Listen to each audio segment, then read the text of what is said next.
guys, welcome to my channel. Today we'll be doing this look using no heat whatsoever. These are also known as Bantu knots, and so I will be demonstrating how I get this look on my hair.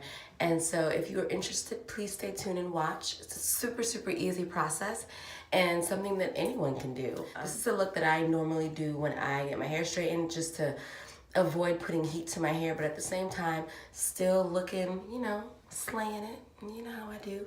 And so this is one of those looks that you can totally rock for an evening event, or if you want to just change up your look.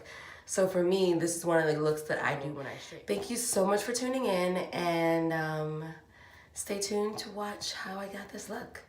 Bye. First thing I like to do is to separate my hair into sections. Currently right now what I'm doing is I'm separating it into smaller sections in the front, and then I'll do 4 parts in the back, and I'll show you that a little later. And so right now I'm sectioning my hair into 2 parts on this side and then 2 parts on the opposite side. As you're sectioning your hair, be sure to detangle your hair sections.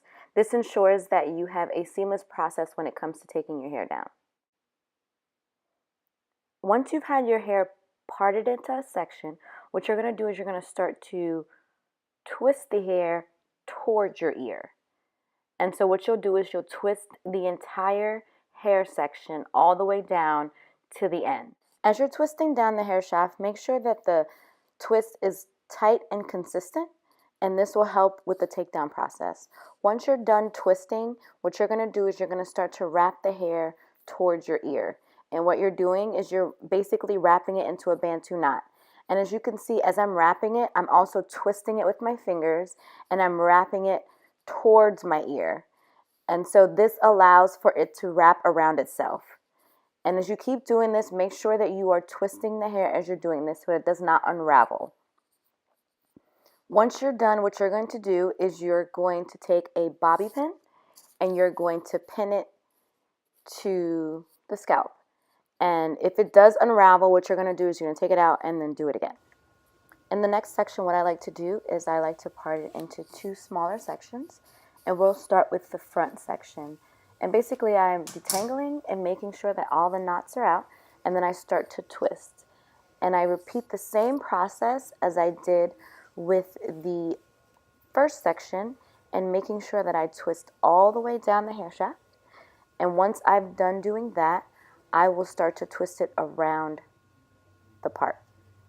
And so one of the things that I like to do that's helpful is I'll hold the part as it's forming, or the section as it's forming, and this allows for me to maneuver my way around the section of hair.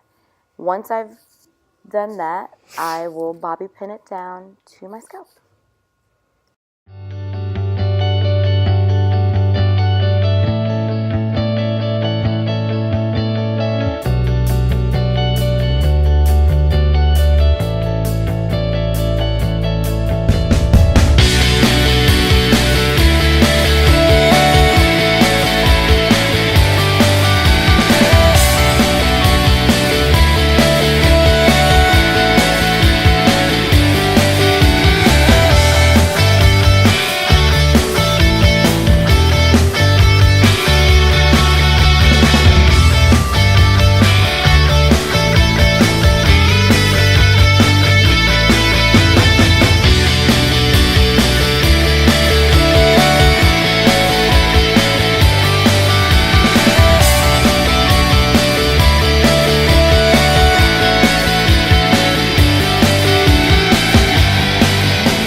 So this is the finished look after you've completed your Bantu knots throughout your head. As you can see, this ever so sexy look is definitely something that's going to get you looks wherever you go. But once you're done with that, what you're going to do is you're going to take the Dove Flex and Hold, and you're going to spray it throughout your hair. Since I don't really care for hairspray like that, I use very minimal amounts of hairspray. However, you can use as much or as little as you want, depending on the hold that you want. Once you're done doing that, I usually wrap my hair or tie my hair with a silk scarf, and this helps to keep everything in place. And although it's not the most uncomfortable hairstyle to sleep in, it's also not the worst either. So just keep that in mind. This is one of the ways that I was able to achieve the heatless curls. In the morning, what you'll do is, once you remove the headscarf, I had to put an additional one on because my hair just it wasn't working. So what you're going to do is you're going to remove the hairpin and you'll start to turn the Bantu knots towards the front of your head, if that makes any sense. And so what you'll see is basically I'm going in the opposite direction that I twisted the night before. And as I do that, I will unravel the twists, but I'll be careful not to ruin the pattern of it. And so I'm going throughout my hair carefully, unraveling the twist, and I'm also pulling out, but ever so gently, pulling out the knot itself.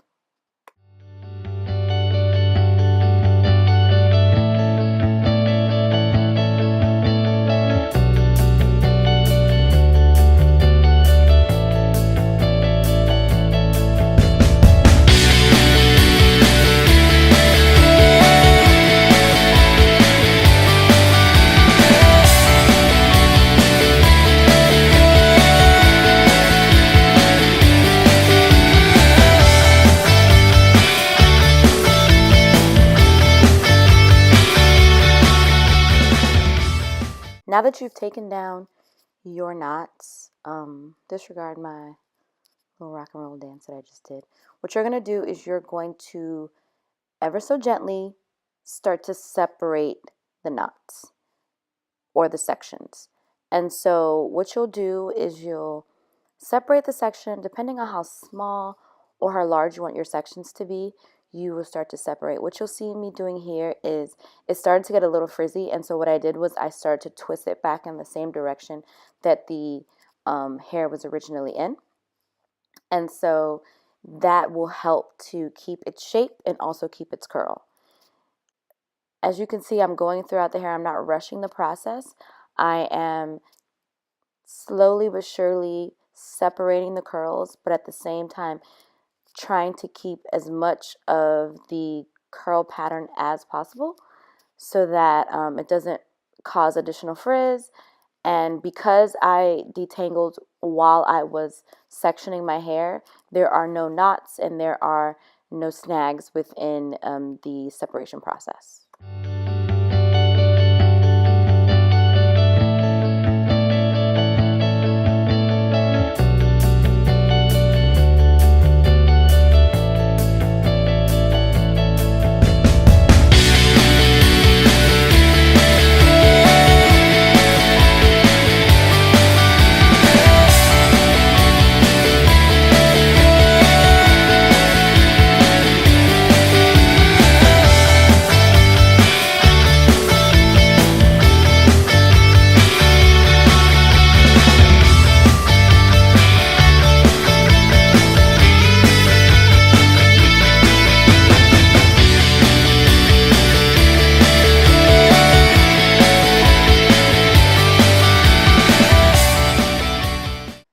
Now that you've taken down your Bantu knots, this next step is totally optional.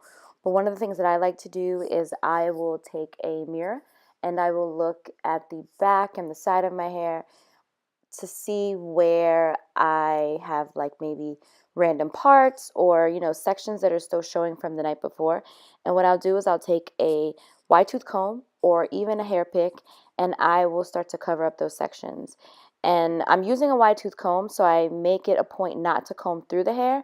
As you can see, I'm kind of going maybe an inch or an inch and a half down the hair shaft, and then I'm removing the comb. The last thing you want to do is to interrupt the curl pattern. So your goal at this point is to just cover up lines. And so I'm doing this throughout the hair, making sure that it flows naturally and that it looks the way I would desire for it to look. This is totally an optional process,